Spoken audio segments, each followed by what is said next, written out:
patawagin po natin. Baka pwede pong makarinig ng isang malakas na palakpakan ng mga supporters ng ating muling magbabalik, Councilor Che Borromeo. At syempre, asan din po ang mga... 3, 1.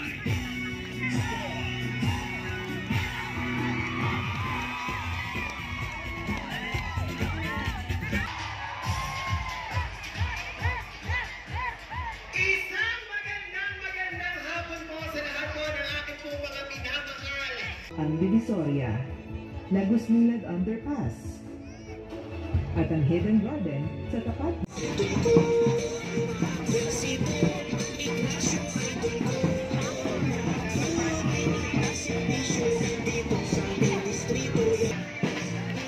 So yan guys, magandang hapon sa inyo lahat.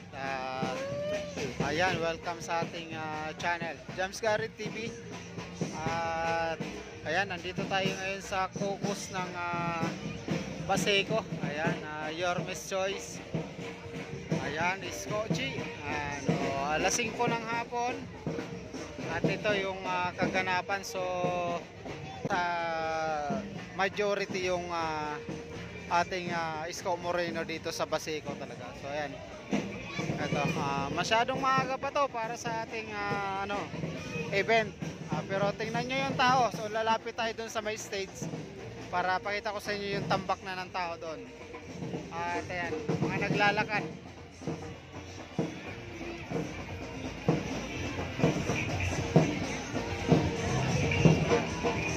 So ito na yung sitwasyon ngayon. Mga naglalakad dito papunta dun sa may pinaka-event. So supporters ng Amado Bagatsing at saka supporters ng mga ayan, Kabaka, Kagapay, ayan, lahat na mga konsehal. Ayan. So sarado tong kalye na to mula dito. Ayan. So lalapit tayo dito sa may stage para mamaya di na tayo mahirapan na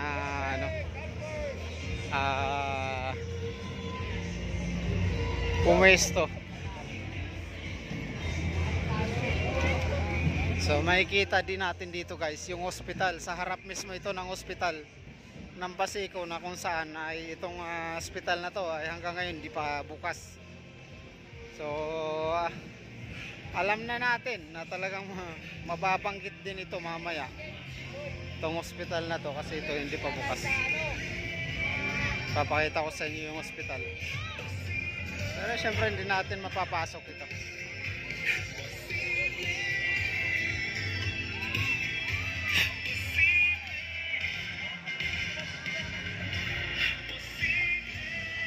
So yan, ganito na kadami itong supporters na nandito ngayon. Handa na ba kayo, Baseco?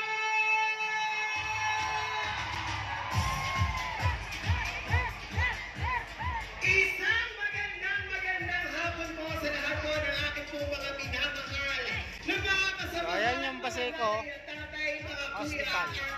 Dito po sa Baseco. So sayang no, hindi pa nabubuksan. Ng isang malakas na palakpakan na may kasamang hiyawan.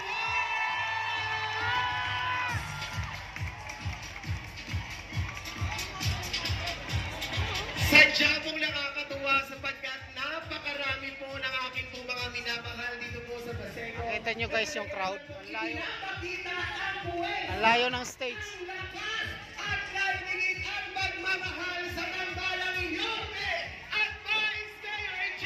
Amienza.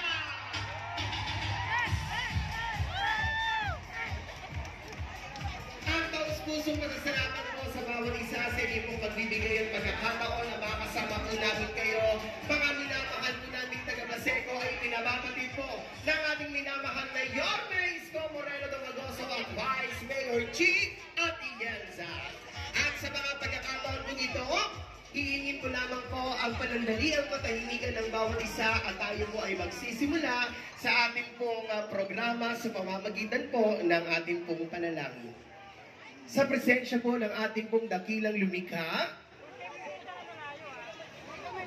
Ama namin, pakinggan mo po ang pagtawag namin sa iyong banal na pangalan.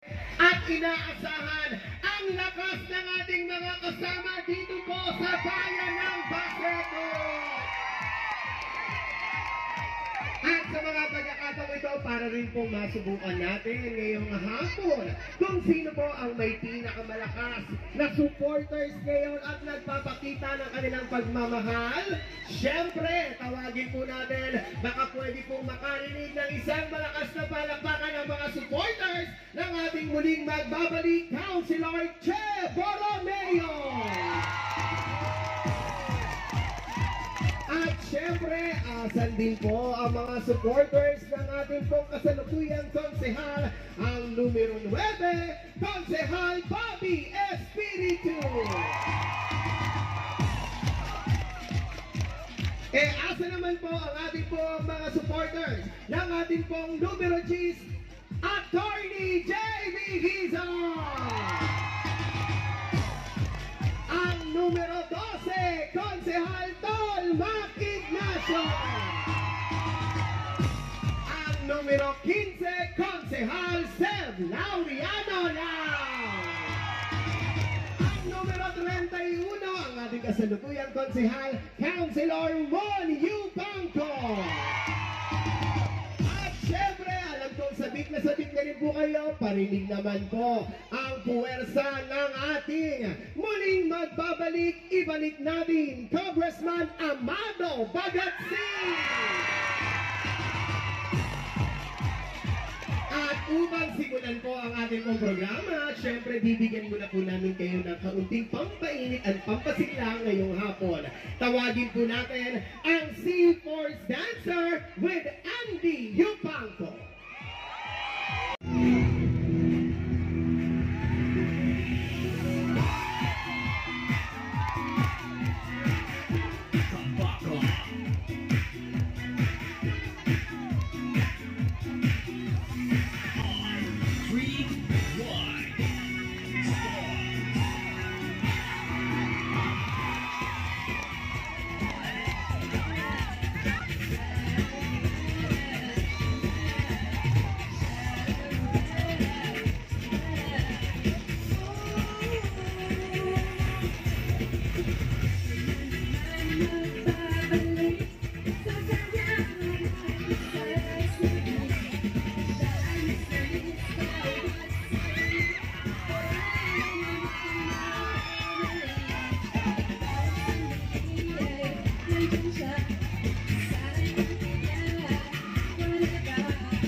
Gusto niyo na po bang bumalik si Yorme? Malapit na po. Muli, ako po si Krishna Estrado. Go, ate! Muli, ako po si Krishna Estrado, ang tagapagsalita ng 106 Trabaho Party List. So, ano nga po ba ang advokasya ng Trabaho Party List? Sino pa po dito ang mga nanay at tatay na nagtatrabaho pa po? Taas ang kamay. Madami-dami pa po. Tingnan nyo, dapat po, di ba, retired na tayo. Nagpapahinga na lamang tayo sa ating mga bahay. Pero dahil hindi po sapat ang kinikita natin noon, kinakailangan pa po natin maghanap ng ekstrang trabaho o tumulong pa po sa ating pamilya. Sa 106 Trabaho Party List, ang kaya po namin ibigay sa inyo at ipaglalaban po namin ay sapat na Nilinis niya ang mga dugyot na mga lugar ng Maynila.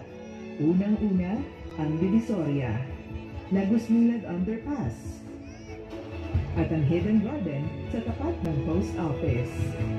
Ang mga liwasan ay kanyang pinaganda.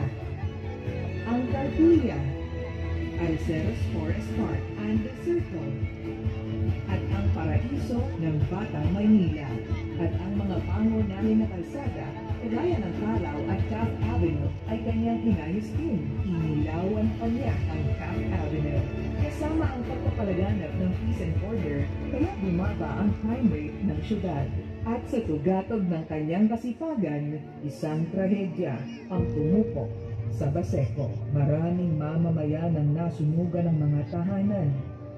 Isang sakuna